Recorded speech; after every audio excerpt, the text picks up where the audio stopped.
Nessa aula de hoje eu vou fazer uma introdução, falar sobre a proteção contra incêndio em projetos de edificações, né? O que deve ser previsto, o que as normas falam em relação a isso. Em relação às normas de prevenção e combate a incêndio, né, eu vou falar um pouco mais para frente quem cria essas legislações. Nós temos algumas normas ABNT em relação à prevenção e combate a incêndio.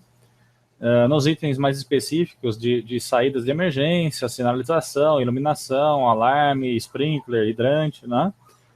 Mas o que comanda um sistema de prevenção e combate a incêndio são as normas, as leis estaduais e a legislação federal, né? Então, o projeto de prevenção e combate a incêndio ele deve ser analisado de estado para estado, porque tem as divergências entre as regiões, né, entre as legislações de cada estado.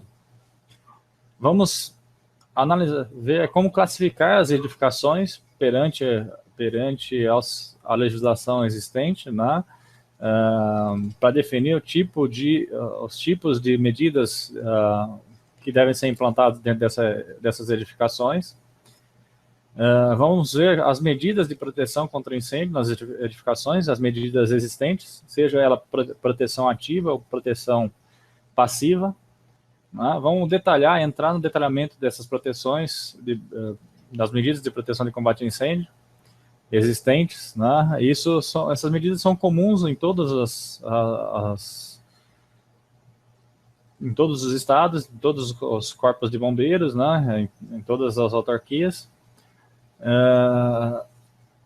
Lembrando que cada regional tem as suas características e tem legislações específicas, mas as medidas existentes são as mesmas, só aplicando algumas regras diferentes. Vamos trabalhar com isolamento de risco, né? Compartimentação horizontal e vertical, como isolar um empreendimento, como projetar um empreendimento para que ele fique isolado de forma a diminuir o risco dessa edificação. Compartimentação horizontal e vertical para também melhorar a qualidade do empreendimento no quesito de proteção e combate a incêndio. Projetar e dimensionar saídas de emergência, né, e acessibilidade nas saídas de emergência. Controles de fumaça e de incêndio. Sinalização de emergência. Iluminação de emergência. Sistemas de detecção e alarme. Brigadas de incêndio, né? Vamos ver o que a norma fala em relação a brigadas de incêndio, como pensar a brigada de incêndio, como dimensionar, né? Eu vou falar um pouco sobre brigada de incêndio, mas isso é um pessoal específico para treinamento de brigadas de incêndio. Vamos projetar e locar extintores para proteção de combate a incêndio nas edificações, seja ela comercial, residencial. Vamos analisar os aspectos de cada tipologia de extintores existentes. Vamos projetar e dimensionar para essa edificação residencial o sistema de hidrantes, né? E vamos fazer o mesmo cálculo para Manguatinho, que é uma tipologia existente que pode ser utilizada, e para edificação residencial, o Corpo de Bombeiros até recomenda, né, utilizar Manguatinho. Vou falar um pouco sobre isso. E na parte de sistema de chuveiros automáticos, nós vamos falar sobre o que a norma fala e a legislação estadual fala em relação ao sistema de chuveiro automático. Vamos analisar os aspectos da ABNT e vamos fazer um dimensionamento através de tabelas para uso de pequenas salas comerciais e alguns tipos de edificações que é permitido você dimensionar por tabela. No sistema de chuveiros automáticos, nós não vamos dimensionar ele por métodos hidráulicos, porque ele demanda um tempo muito grande para dimensionamento. Ele é um projeto específico, cheio de características específicas que a gente não conseguiria fazer num curso de 30 horas. Provavelmente eu vou lançar um outro módulo para dimensionamento de chuveiros automáticos e aprofundar mais na parte de hidrantes e mangotinhos.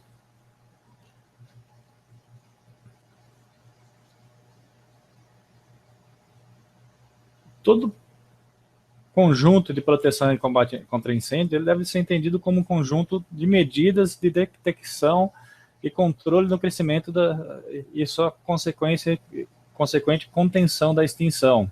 Todo projeto de prevenção e combate a incêndio, todo sistema de edificação pensado para prevenção e combate a incêndio, ele deve evitar que o fogo se alastre, né? Que o fogo se propague perante a edificação e protegendo a edificação, principalmente protegendo a vida, né? O projeto prevenção e combate a incêndio, ele é pensado, a maior parte da legislação de prevenção e combate a incêndio, ele é pensado na proteção da vida, né? E em segundo plano ele protege a edificação, protege o imóvel, o bem material, mas o primeiro aspecto da prevenção e combate a incêndio é proteção à vida. Então, tudo que nós vamos pensar aqui no projeto de prevenção e combate a incêndio, ele tem como prioridades salvar vidas, né?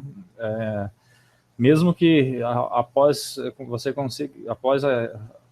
a evacuação total do seu empreendimento de incêndio continue, mas o foco principal é a proteção da vida.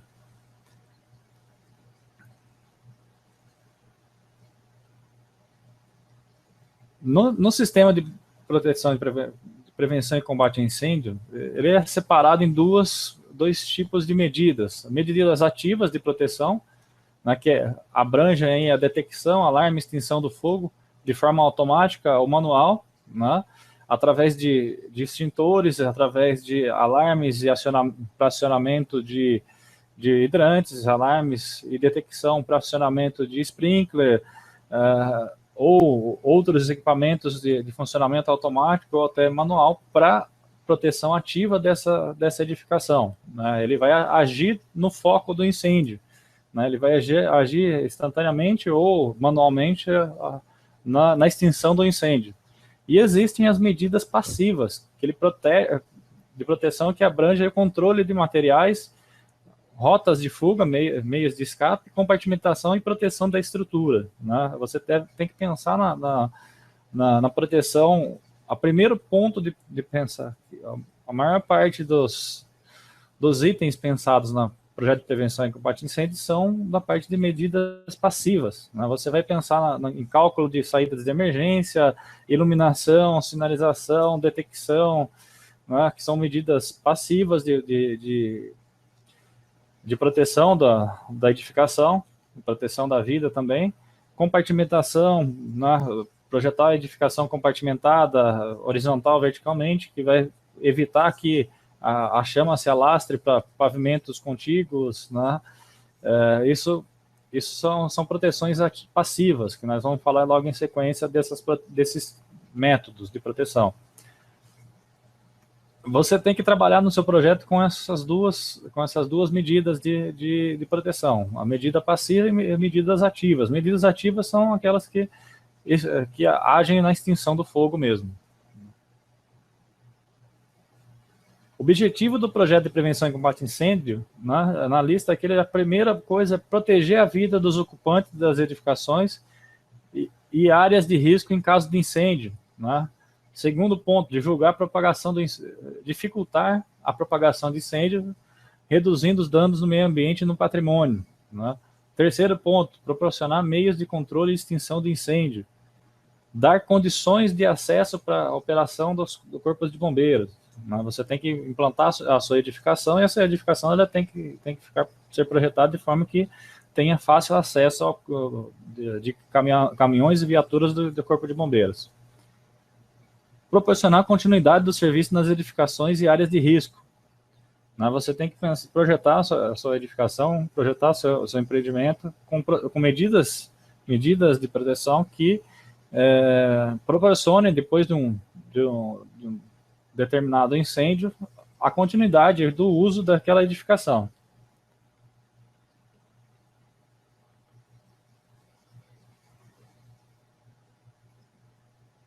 Para conseguir atender esses aspectos, né, esses objetivos, eu preciso ter o controle da natureza e qualidade dos materiais da minha edificação, né? Toda edificação que você for analisar, todas as medidas de proteção, elas estão linkadas diretamente com a área construída, né, da sua edificação, a tipologia da sua edificação e os materiais empregados na construção daquela sua edificação.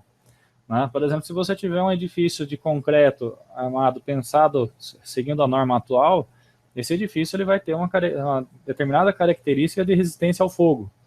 Né? Se esse mesmo edifício for projetado e dimensionado em estrutura metálica, a sua estrutura portante ela for estrutura metálica, as medidas de proteção elas vão ser ampliadas por conta do metal. Você tem que proteger o metal para que não seja atingido pelas chamas, no eventual incêndio, e essa edificação vira ruína de forma muito rápida. Né? Então você tem que trabalhar com os materiais da sua edificação, analisar os materiais da sua edificação de forma que garanta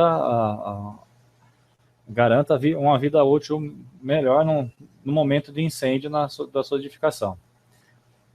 Você tem que dimensionar as compartimentações internas dimensionamento das compartimentações internas da edificação com resistência ao fogo de seus elementos e do distanciamento entre edifícios. O que significa? Nas paredes internas de edificações de grande porte, você tem que, de acordo com a norma, você tem que dividir a área dessa edificação de um pavimento com grande dimensão, de forma que ele não propague o fogo de uma área para outra. E também uma edificação tem que ser pensada e projetada, um prédio, um edifício de apartamentos ou de salas comerciais, ele deve ser pensado de forma que ele evite ao máximo a propagação de chama de um pavimento para o outro. Você tem que proteger através de elementos resistentes ao fogo a propagação de chama dentro do próprio edifício e também afastar as edificações, afastamento entre as edificações, de forma que não passe o fogo para uma outra edificação ao lado, próximo. Nós vamos ver a questão de compartimentação logo em sequência. Eu devo dimensionar a proteção contra e a resistência ao fogo das estruturas. Como eu falei anteriormente, né, eu tenho que pensar a estrutura da edificação que ela tenha resistência ao fogo, principalmente para garantir a evacuação daquela edificação por completo e garantir a proteção à vida. Né? Toda edificação, seja ela comercial ou residencial, se você tem vários pavimentos e você tem a rota de fuga através de escadas de emergência, essa escada ela é protegida, né? A escada resistência ao fogo, vedada através de porta corta-fogo, e ela tem uma determinada resistência durante um período de tempo para que você consiga evacuar aquela edificação. Nós vamos ver isso ao longo do curso. Dimensionamento do sistema de detecção de alarme e incêndio, ou do sistema de chuveiros automáticos de extinção de incêndio, ou dos equipamentos manuais de combate a incêndio. Né? Para você garantir a proteção da edificação, para proporcionar a continuidade dos serviços e dar condições para a extinção do incêndio, você deve dimensionar aí sistemas de detecção e alarme e sistemas de chuveiros automáticos ou sistemas de hidrante e extintores para combate ao incêndio nessa edificação. Você deve dimensionar as rotas de fuga, as rotas de escape dessa edificação e dos dispositivos para controle de fumaça dessa edificação. Se eu tenho edifícios de diversos pavimentos, mais do que 20, 30 pavimentos, edifícios muito altos, você tem que ter um controle de fumaça da escada de emergência, da rota de fuga, para evitar que a fumaça adentre nessa escada e dificulte a fuga no momento de um incêndio. Né? Você tem que dimensionar dispositivos para controle de fumaça na sua edificação. Se eu tenho, por exemplo, o uso de um subsolo de garagem, parte desse subsolo vai ser para uso humano, você vai instalar lá uma piscina, vai instalar uma piscina numa área de subsolo, piscina coberta, aquecida, ou fazer uma área de lazer dentro de uma região de subsolo, né, onde não tem pontos para a dispersão da fumaça, você tem que instalar dispositivos exaustores de fumaça naquela edificação. Você deve projetar controles da fonte de ignição e riscos de incêndio, né? Você deve projetar, o que significa isso? Instalar sistemas de detecção de fumaça, detecção de incêndio dentro da sua edificação. Óbvio que cada edificação, dependendo do porte da edificação e do uso da edificação, alguns equipamentos desses não vão ser utilizados. Isso que nós vamos pensar e analisar nos nossos projetos. Acesso aos equipamentos de combate a incêndio, né? Não adianta eu projetar prever na minha edificação um extintor, mas deixar ele no ponto mais difícil de alcance dentro da minha edificação, deixar ele escondido num depósito, né? Ele tem que estar num ponto acessível. E também cada tipo de equipamento desse, seja um extintor, seja um hidrante, né, ou um mangotinho, eu tenho uma distância máxima a ser percorrida até que eu acione esse equipamento, né? Cada equipamento tem a sua distanciamento máximo entre eles. Isso nós vamos ver no nosso projeto também. Deve ser treinado o pessoal habilitado, né? Fazer treinamento do pessoal habilitado para combater o princípio de incêndio e coordenar o abandono seguro da população de um edifício, né? Brigada de incêndio numa edificação, principalmente de edificação residencial, né? Você tem que pensar, toda edificação residencial de prédios, de apartamentos, né? Onde você tem sistema de prevenção e combate a incêndio, você tem que formar uma brigada em todas as edificações. Essa brigada, ela deve ser treinada para conduzir as pessoas para fora da edificação e combater focos de incêndio, pequeno princípio de incêndio.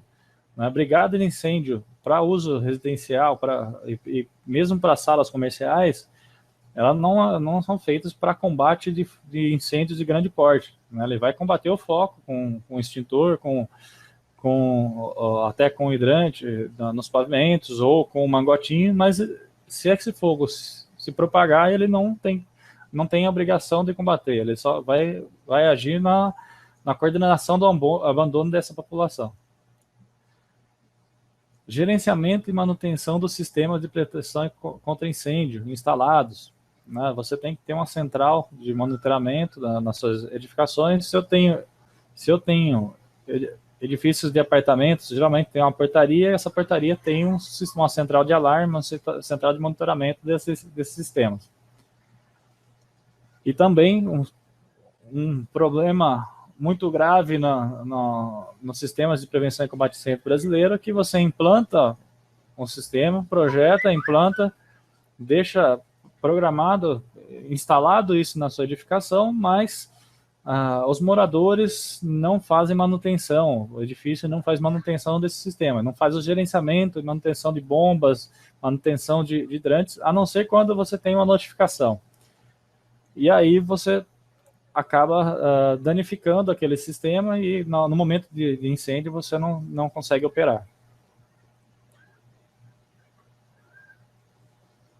Você deve prever o controle dos danos ao meio ambiente no decorrente de incêndio, né? Isso numa edificação residencial, os danos ao meio ambiente são pequenos, né? Mas quando eu falo em grandes incêndios, como os que aconteceram na região, na Baixada Santista, ultimamente, né? No mês passado teve um incêndio lá em Containers, que quase destruiu uma grande parte, vários containers, e demorou dias para conseguir apagar o incêndio. Aquilo lá gerou um dano ambiental muito grande, né? Provavelmente não tinha um sistema correto de combate a incêndio lá. Há uns meses atrás teve um incêndio de grande proporção também na região da Baixada Santista, em tanques de óleo, né? Que lá destruíram quase uma refinaria inteira lá de óleo, de petróleo, por conta de incêndio. Isso gera um grande dano ao meio ambiente, né? Esse tipo de projeto também estão dentro das normas de prevenção e combate a incêndio que nós vamos analisar aqui, né? Obviamente que nós não vamos chegar nesse ponto porque são projetos muito específicos, né? O nosso foco é trabalhar com edificações residenciais e comerciais, prédios de salas comerciais e prédios de apartamentos, até mesmo pequenos comércios, lojas, né, que entram no âmbito que a gente conseguiria alcançar aqui no nosso curso.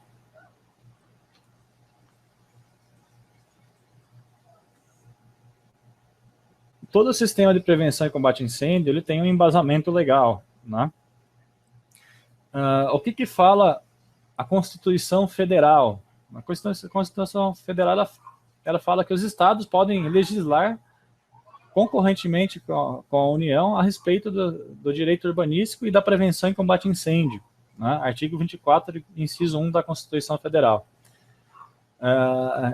Então, a Constituição ela já joga para os estados a determinação de sistemas de prevenção e combate a incêndio. A legislação federal não existe legislação federal para prevenção e combate a incêndio, né? Cada estado, por isso que cada estado tem a sua legislação própria.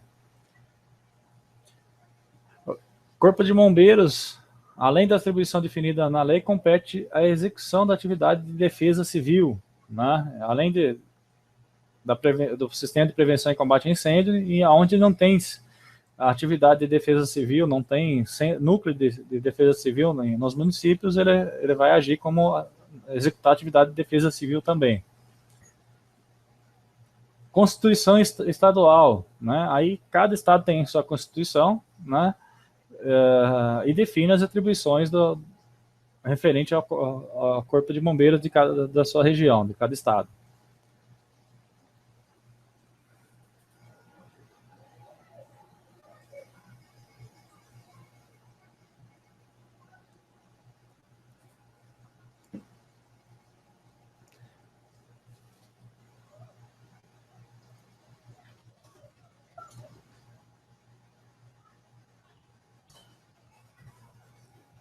Eu não vou ficar aqui entrando no aspecto de históricos, a história do sistema de prevenção e combate a incêndio, da onde começou, né? Mas aqui eu tenho uma imagem muito... Não dá nem para ler o que está escrito, mas é o primeiro auto de vistoria emitido no estado de São Paulo, em 1947. Né? Antes de 1947, não tinha um sistema, uma legislação própria de prevenção e combate a incêndio, ao menos no estado de São Paulo. E a partir daí começaram a ter os autos de vistorias e começou a existir as legislações.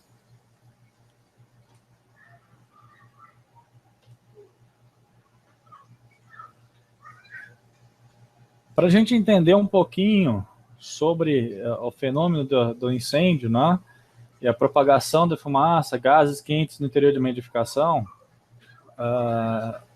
isso para a gente entender para que servem as medidas de proteção, cada tipo de medida de proteção, e como instalá-las corretamente, né, você tem que analisar um pouquinho a característica do fogo, característica do incêndio. O fogo, como todo mundo sabe, é um fenômeno físico-químico, né, onde se tem a reação de oxidação e com emissão de calor e luz. E para a existência do fogo deve coexistir 4 componentes básicos, né? Seria o combustível, o comburente, que é o oxigênio, o calor e a reação em cadeia, né, para a continuidade do sistema do incêndio em si. Se você eliminar um desses itens, você extingue o fogo, né? Ele deixa de existir. Então, para ter o fogo, eu preciso ter oxigênio, calor, combustível e a reação em cadeia. Ele tem que ter continuidade para o incêndio se propagar. Para eu combater combater o incêndio, eu tenho que eliminar um desses itens, né? Através aí da extinção do calor, né? Você extinguindo o calor, o incêndio deixa de existir. A remoção do oxigênio, né? Se você tiver uma sala fechada, sem entrada de ar naquela sala, e tiver o início de incêndio, né? E o que vai acontecer? Ele vai ter o foco do incêndio, mas a hora que eu deixar consumir todo o oxigênio naquele espaço, o fogo vai deixar de existir. Tá? Você retirando o combustível também, você apaga o incêndio, né? E se você cortar a reação em cadeia, você extingue o incêndio também. Né? Essas são as formas de você trabalhar com a extinção do incêndio. Isso nós vamos analisar durante o nosso curso, como eliminar uma dessas etapas. Mas, por exemplo, eliminar a reação em cadeia dentro de uma edificação, basta que dentro de uma sala comercial, por exemplo, né, ele vai ter o foco de incêndio dentro de uma sala comercial, vai queimar lá um sofá, vai queimar uma mesa, e se a parede daquela sala for uma parede resistente ao fogo, ou o piso for um piso resistente ao fogo, não propagante de chama, ele vai cortar a reação em cadeia. Né? Se eu tiver um determinado tipo de focos de incêndio,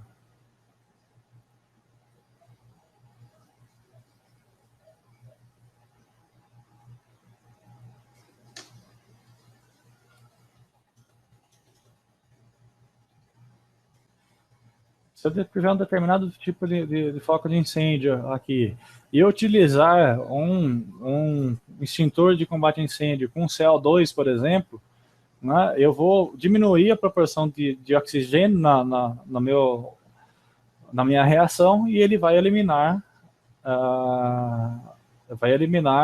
o incêndio.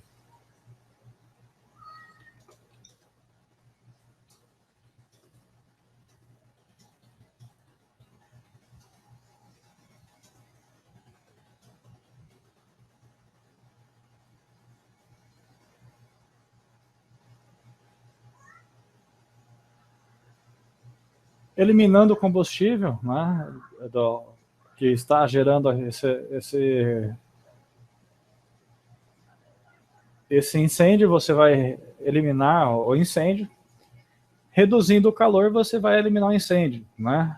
Um dos meios de você reduzir o calor no incêndio é você utilizar aí extintor de água, hidrante, ou sprinkler, chuveiro automático dentro de uma edificação. Né? No momento do incêndio, se ele vai acionado esses dispositivos, você diminui o calor e extingue o foco de incêndio.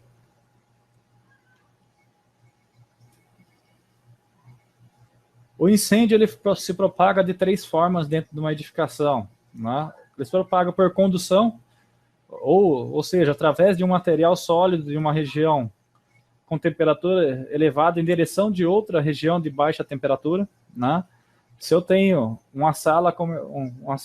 salas contíguas no mesma edificação, pavimentos contíguos, um pavimento acima do outro, né, em edificações, vai ter o foco de incêndio, ele vai consumir todo o material combustível daquela sala e vai passar, num determinado momento, ele vai passar para um outro ambiente através de condução,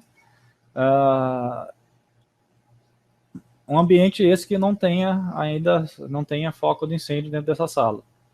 Por convecção, ou seja, por meio de um fluido líquido ou gás entre 2 corpos submersos no fluido, ou entre o corpo e o fluido. Nós vamos analisar em sequência cada item desse. Por radiação, ou seja, por meio de um gás ou vácuo na forma de energia radiante. Nessa imagem nós temos aí como eu expliquei, a propagação por condução, o foco de incêndio na parte inferior, na parte baixa da edificação, e ele foi se propagando para os pavimentos acima por condução.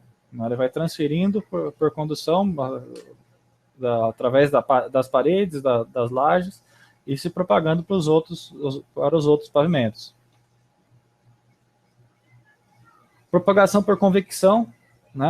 Nesse caso eu tenho uma edificação com um grande incêndio aqui, né, nessa imagem, e um foco de incêndio na outra edificação logo em frente. Eu tenho aqui um foco de incêndio iniciado por conta da convecção, né? Os gases quentes dessa edificação, eles se propagaram e atingiram a outra edificação através desses gases. Ou por radiação de calor de um edifício que seria de um edifício para o outro também. Edifícios muito próximos, né, você tem a passagem da radiação do calor e pode acabar gerando um foco de incêndio. Nessa imagem, né, ela está demonstrando aqui o foco de incêndio nessa edificação, e pode-se ver nessa outra edificação, logo em frente, aqui nesse canto, vários vidros quebrados, né, quebrados por conta do excesso de calor gerado nessa edificação.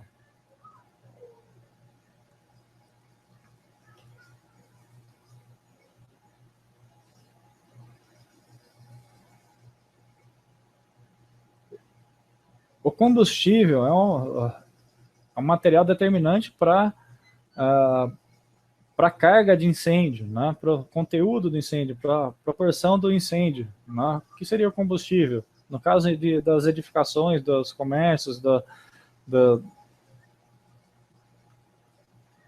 dos prédios, das construções em si, né, o material utilizado dentro dessa edificação, o uso dessa edificação vai determinar qual que é a carga de incêndio dessa sua edificação.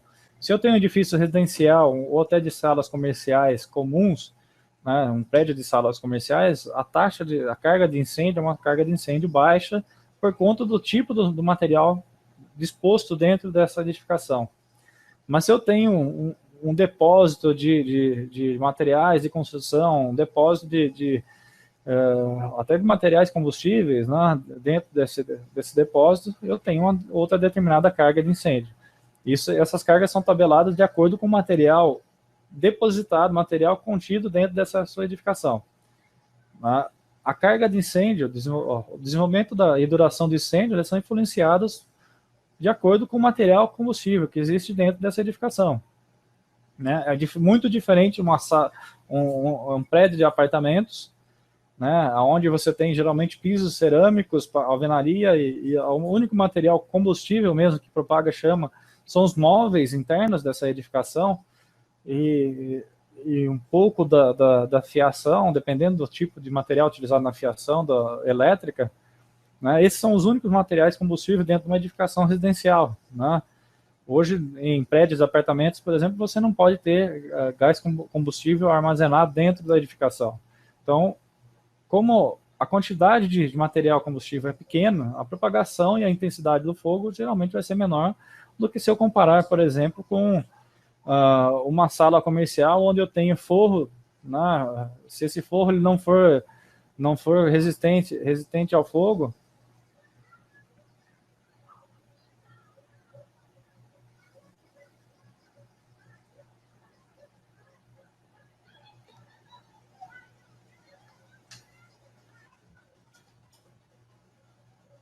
se ele não for resistente ao fogo, não, se o forro não for resistente ao fogo, o piso, hoje é comum em salas comerciais pisos elevados, e esse piso é levado para passagem de material elétrico, de material hidráulico, né, sobre o piso. Se esse piso não for resistente ao fogo e não propagante de chama, né, ele vai também propagar o incêndio na sua edificação. Então, acaba aumentando a carga de incêndio, né, de uma edificação. Dentro de um prédio comercial, em salas comerciais, você tem muito acúmulo de papel. Também é um material que propaga chama de grandes proporções. Né? E assim vai. Né? Se eu analisar cada tipo de material, eu vou elevando a carga de incêndio e o risco dessa edificação, e também eu vou elevar as medidas de combate a incêndio.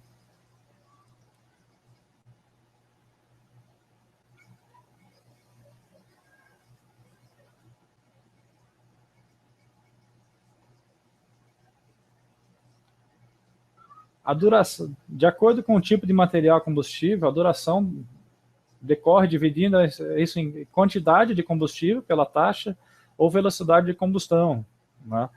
A duração vai ser influenciada de acordo com o tipo de material combustível, né? Se eu tenho um material, um forro, né, com lã de vidro que pode propagar a chama rapidamente, a velocidade vai ser muito maior do que se eu tiver um material, uma madeira tratada, por exemplo, que tem uma propagação de chama muito menor.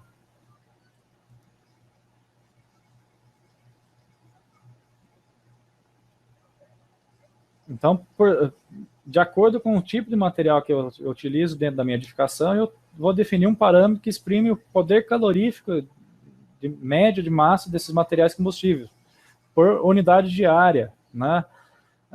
Por exemplo, eu tenho 300 megajoules por metro quadrado. Esse é o limite de baixa carga de incêndio nas edificações. 300, 400 megajoules por metro quadrado. E isso determina a carga térmica específica e unitária daquela edificação. De acordo com essa carga térmica, você vai definir as medidas de proteção.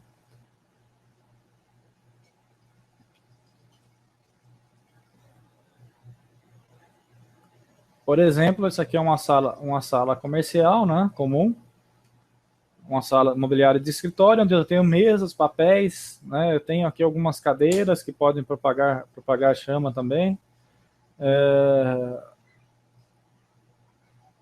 Eu tenho aqui divisórias de madeira que propagam chama, persianas de material propagante, né, de chamas, dentre outros tipos de materiais, né? Por isso que, comparando uma edificação residencial com uma edificação comercial, de salas comerciais, as medidas de proteção de uma edificação de salas comerciais são maiores em relação se compararmos a mesma edificação com a mesma área, número de pavimentos, né, vou acabar tendo maior número de componentes para proteção numa sala comercial do que no residencial, além do fato de você ter uma população muito maior em salas comerciais do que num edifício residencial.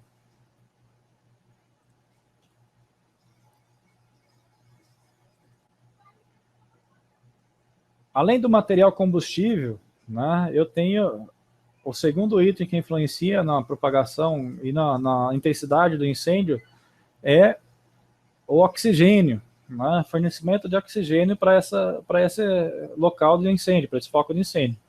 Existem dois casos típicos que estão relacionados com a ventilação e a quantidade de combustível em chama, né? A primeira é a entrada de ar superior à necessidade para combustão, né? Você tem um fornecimento de ar para aquele ponto maior do que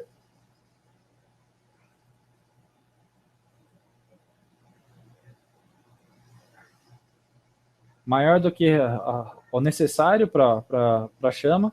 E nesse primeiro caso, o ar que adentra na edificação, sendo superior à necessidade do material combustível, vai ter um fogo aberto, ele vai aproximar de uma queima de combustível ao ar livre, e a característica dele é de combustão rápida, né? Então, o que acontece, né? Quando a gente, uma analogia a esse item, quando a gente vai acender uma churrasqueira, né, você joga a fagulha do fogo lá no carvão, e você fica abanando, fica ventilando aquela churrasqueira para aumentar o fogo mais rápido, né? É a mesma coisa. Se eu tenho um fornecimento de ar para minha edificação de forma que seja superior à necessidade para a combustão, ele vai propagar a combustão mais rápido.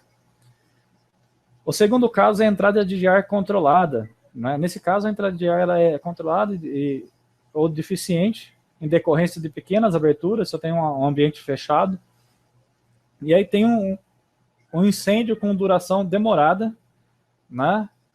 Ele não tem a propagação tão rápida, mas ele vai demorar mais, né, para consumir aquele material combustível dentro daquela edificação, né, por conta da quantidade de oxigênio. E o que vai gerar vai gerar dentro dessa edificação uma carga de incêndio maior, né? E por conta dessa carga de incêndio maior ele vai danificar estruturas.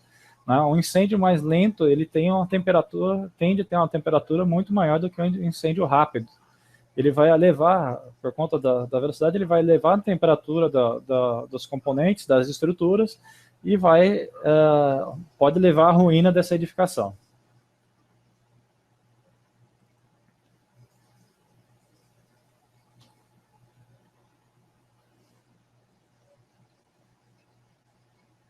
Um outro item que deve ser pensado e controlado dentro de uma edificação de combate a incêndio é a fumaça, né? Dentro do incêndio, dentro do incêndio, o que mais acaba matando dentro de uma edificação é o acúmulo de fumaça, né? As pessoas não conseguem sair por conta da baixa visibilidade e acabam respirando aquela fumaça e morrendo asfixiadas, tendo problema de asfixiamento. Né? A gente pode lembrar daquele caso da Boate Kiss em Santa Maria, onde a maioria das pessoas que morreram dentro daquela edificação foi por conta da fumaça. Né? Elas morreram asfixiadas. Né? Poucas morreram queimadas, realmente. A maioria morreu por conta da inalação de fumaça gerada pelo aquele forro que existia naquele local. Né? Além de ser uma fumada densa, era uma fumaça química que acabou gerando morte dentro daquela edificação. Então, toda a edificação pode ser projetada de forma que tenha a exaustão natural dessa fumaça daquele ambiente no momento de incêndio.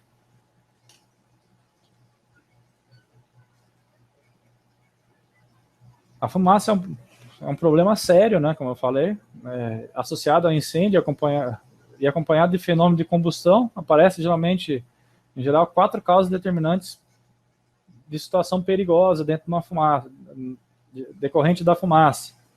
A fumaça gerada em incêndios, ele é quente, né, ele propaga calor junto com essa fumaça.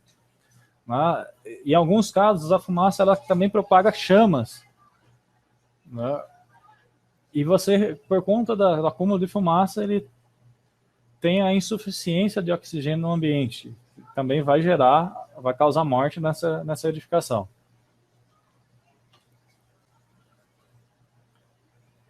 A fumaça ela causa aí diminuição da visibilidade devido à atenuação luminosa do local. Né? Então, quando tem uma sinalização de emergência, se a gente reparar numa escada de emergência, por exemplo, a seta de rota indicando a rota de fuga, né? Eu tenho as placas indicando saídas de emergência, mas numa escada as setas elas ficam instaladas no ponto mais baixo do degrau, próximo ao degrau, né, em média 30 centímetros acima do piso do degrau, e ele fica no ponto baixo. Né? Isso por conta da fumaça ela acumular no ponto mais alto e a pessoa ter a tendência de olhar para baixo para se conduzir no momento de fuga. Ela vai causar lacrimejamento, né? Irritação dos olhos, vai causar modificação da atividade orgânica pela aceleração da respiração e batimento cardíaco. A pessoa vai demandar uma quantidade maior de oxigênio, porque naquele ambiente não tem oxigênio, e vai elevar as batidas cardíacas. Né? Em sequência, vai gerar vômitos e tosse, né? Vai gerar medo, pânico, desorientação por conta da fumaça, do material contido na fumaça, intoxicação e asfixia, desmaio e morte. Né? Essa é a sequência do que a fumaça causa dentro de uma edificação e em contato com o ser humano, com um ser vivo. Né? Sempre quando eu tenho uma edificação, eu tenho que pensar num processo de controle de fumaça necessário para cada edifício, de forma a garantir a segurança dos ocupantes contra fogo e fumaça, e sempre baseado nos princípios de engenharia. Né? Então, o processo deve ter a flexibilidade e a liberdade de seleção de métodos e da estrutura do sistema de segurança para promover o requisito no nível mínimo de segurança que se deseja. Ou seja, eu preciso projetar uma edificação de forma que eu garanta a segurança e reduza a quantidade de fumaça, sempre pensando de forma técnica e com princípios de engenharia. Né? Um dos métodos de eu diminuir a propagação e a geração de fumaça é utilizar materiais que não gerem fumaça, que não propaguem fogo, né? Por isso que é recomendado, quando você vai instalar forro, um forro anti-chamas, né? Um forro que não propague chamas e um forro que não gere fumaça. Um forro que não gere fumaça. Então, sendo assim, o objetivo do projeto de prevenção, de segurança e prevenção ao fogo, né, e também a fumaça, né, é obter um sistema que satisfaça as conveniências da atividade diária daquela edificação. Eu preciso projetar uma edificação pensando na sua atividade e protegê-las contra um incêndio e a geração de fumaça. O projeto ele deve ser o mais econômico possível, né, dentro dos aspectos e características daquela sua edificação. Da mesma forma que eu falei ontem em relação ao projeto de instalações de gás, o projeto de sistema de prevenção e combate a incêndio ele deve ser seguro e deve ser econômico também. E garantir a segurança necessária sem ser limitado pelo método ou estrutura prefixados. Né? Eu preciso garantir a segurança, não importa o método que eu vou instalar nessa minha edificação. Né? A gente vai analisar o nosso projeto, em alguns aspectos a gente vai ter que mudar a estrutura em alguns momentos a gente tem que mudar a estrutura da edificação, mesmo que isso encareça, né, a edificação projetada a princípio, de forma que você garanta a segurança nessa edificação. Uma das coisas que mais acontecem em projetos de edificações, em prédios comerciais e residenciais, é você ter que mudar a dimensão da escada de emergência. Né? Você tem que aumentar a dimensão da escada de emergência por conta da população existente nessa edificação. Dependendo do tipo de edificação, você tem que aumentar o número de escadas. Né? Isso você está encarecendo a edificação, mas você está trabalhando dentro das normas de segurança. Né? Você tem que aumentar os corredores, a largura dos corredores para garantir o mínimo de rota de fuga. Né?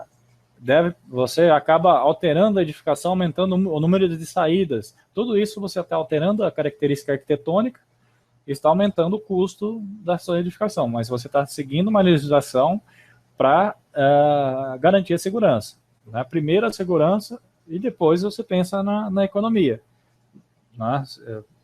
Você vai trabalhar dentro do máximo, mais econômico possível, atendendo às normas de segurança.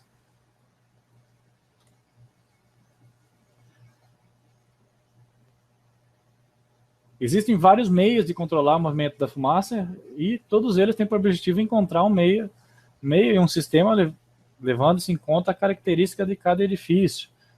Né? Esses meios de controle de fumaça dentro da edificação, né, como eu já citei anteriormente, o primeiro ponto é na escolha dos materiais utilizados para a construção da sua edificação. O segundo ponto é você prevendo, por exemplo, numa edificação, num prédio comercial, onde você tem uma escada de emergência, uma escada protegida, você instala um exaustor, um sistema de pressurização de escadas, por exemplo, para controle de fumaça dentro da região da escada. Né? Ou então sistemas de detecção de fumaça no ambiente, né? Que vai acionar um alarme e iniciar aí o combate do incêndio. E outros dispositivos existentes que a gente vai falar ao longo do curso.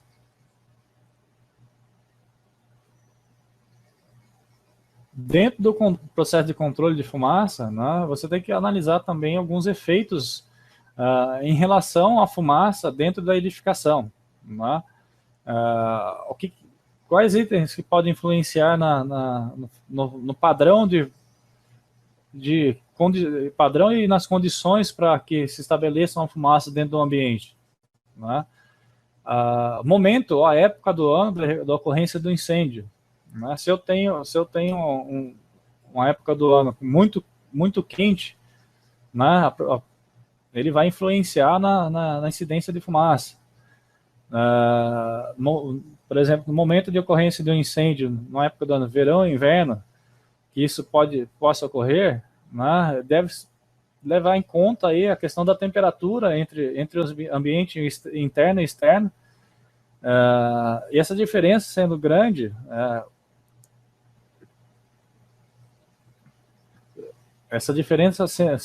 entre um ambiente externo e o interno, ele vai dificultar na evacuação da fumaça desse seu ambiente, ou ele vai facilitar a evacuação da fumaça. Se eu tenho um ambiente externo com temperaturas elevadas, a fumaça ela vai temperatura quente na área externa, né? Quanto maior a temperatura na área externa, a fumaça tem a tendência a demorar mais para sair daquele ambiente. Se eu tenho uma temperatura mais fria na área externa, a fumaça ela tende a sair mais fácil daquele ambiente. Condições meteorológicas, direção e velocidade e o coeficiente de pressão do vento e a temperatura do ar. Novamente entra o mesmo fator. Se eu tenho a velocidade do vento maior na área externa e a pressão do vento na minha edificação e a temperatura do ar externo mais elevada, vai favorecer para a condição de evacuação da fumaça. A localização do início do fogo, né? Se eu tiver um foco de incêndio num pavimento mais baixo, ele vai propagar a fumaça para os outros pavimentos até sair daquela sua edificação. Se ele estiver mais distante em relação à janela, por exemplo, mais distante em relação a um duto de exaustão de ar, de fumaça dentro do ambiente, ele vai demorar para essa fumaça sair e vai propagar dentro do ambiente.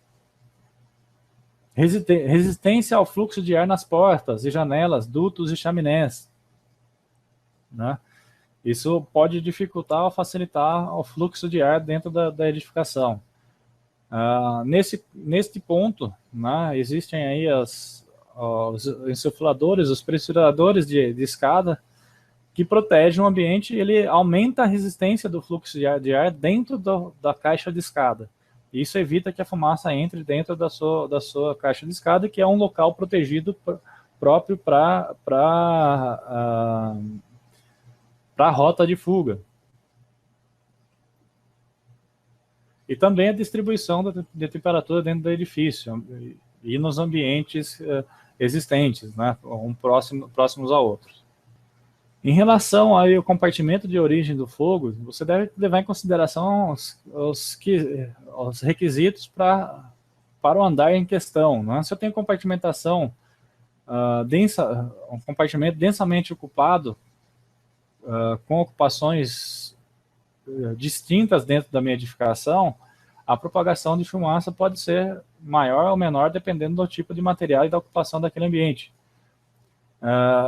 Se o compartimento apresenta grande probabilidade de iniciar um incêndio, eu tenho que analisar esse meu pavimento, independente dos demais, para que eu faça projete dispositivos de segurança para aquele tipo de compartimento, né? Por exemplo, eu posso ter uma edificação residencial, hoje é comum de acontecer isso.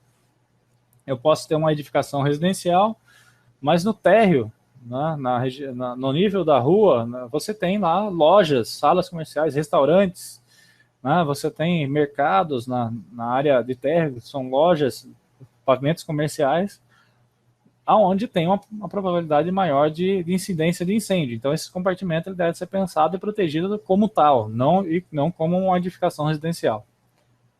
E você tem que analisar se o compartimento possui características de difícil controle de fumaça. Se eu tenho um subsolo, por exemplo, como eu citei anteriormente, esses subsolos geralmente não podem ser habitados, né? Você vai utilizar subsolos somente para garagens, né, e depósito de alguns tipos de materiais, né, e de dimensões pequenas dentro desse subsolo.